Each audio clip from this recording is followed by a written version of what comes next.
Breaking news as we're on the air, which is that federal Judge Loren L. AliKhan has issued a restraining order, temporary restraining order on this funding freeze that the president declared and stunned the entire federal government by calling for a freeze on the disbursement of all financial aid throughout every program in the government immediately as of 5 p.m. today. So here we are just about an hour before that, and Judge AliKhan, who was appointed by Joe Biden, found for the people who are objecting to this order, and she restrained it, so it cannot go into effect.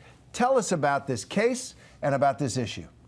And this is a one-week stay, Terry, nationwide against the OMB memo, which, as we've been reporting all day from the White House, now restricting federal assistance in a number of areas related to the president's executive order. This particular case, this emergency complaint, was filed by a number of advocacy groups, small business groups, LGBTQ advocates, and other nonprofit organizations that rely on the funding.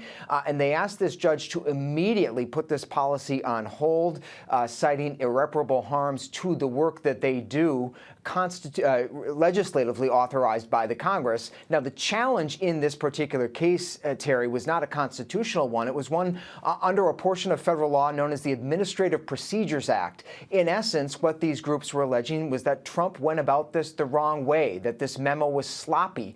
They didn't consider all the impacts of what they were about to do at 5 o'clock today. And so what this judge just said a few moments ago is that she is delaying implementation of this order for 1 week. It's an administrative stay, and she will decide later whether to extend the stay based upon what specific evidence these groups can bring forward about how they would be harmed. She also asked the government to come forward with more details about just what exactly they are freezing, since that initial OMB memo was so broad. That was excellent, Devin.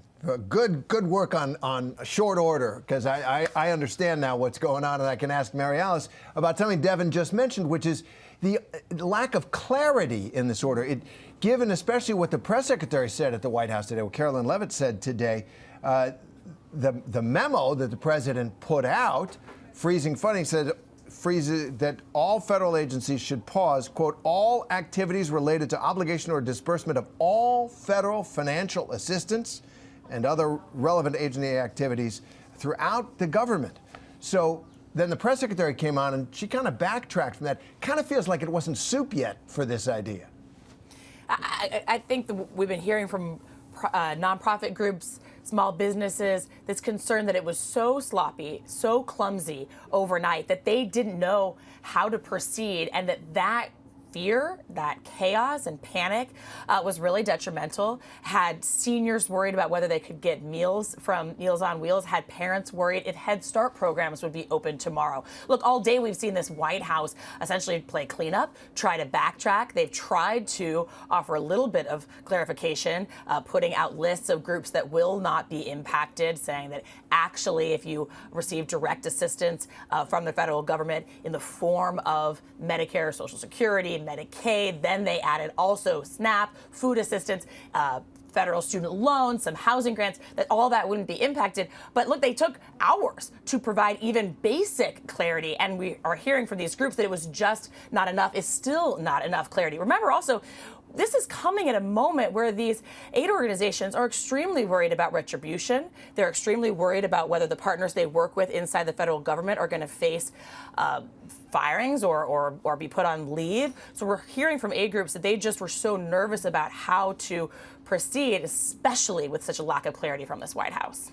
That's a great point, Mary Alice. Thank you very much. That obviously the word has gone out that Donald Trump wants things done a certain way, and if you're an aid group, you want to make sure you're doing it right. But they're changing what they're saying hour by hour today. So no wonder the judge called a timeout today. And Jay, you're down there.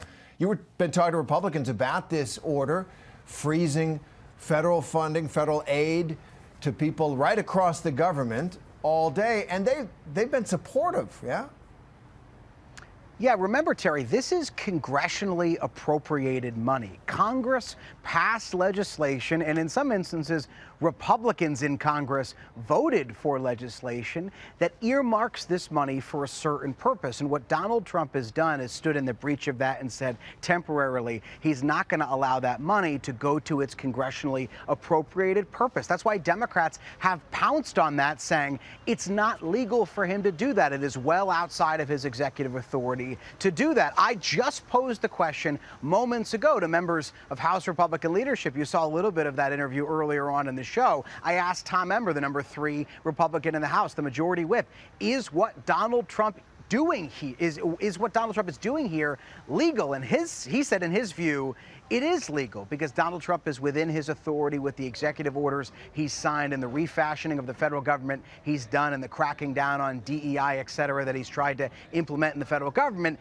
Emmer believes that Donald Trump is within his authority to do this. There are other Republicans who have said similarly they think Donald Trump is within his executive authority to pull this off. Certainly that is contra to what we've heard from Democrats, and even 1 or 2 moderate Republicans have said today that they don't think that this is a good idea of Donald Trump's. They hope that this freeze is temporary. They think that Donald Trump is perhaps overstepping his authority by doing this. But in lockstep, House Republicans behind this executive action of Donald Trump's. But certainly as it plays out in court, they have a much different perspective of the scope of Donald Trump's executive authority than certainly this judge does and certainly House Democrats do.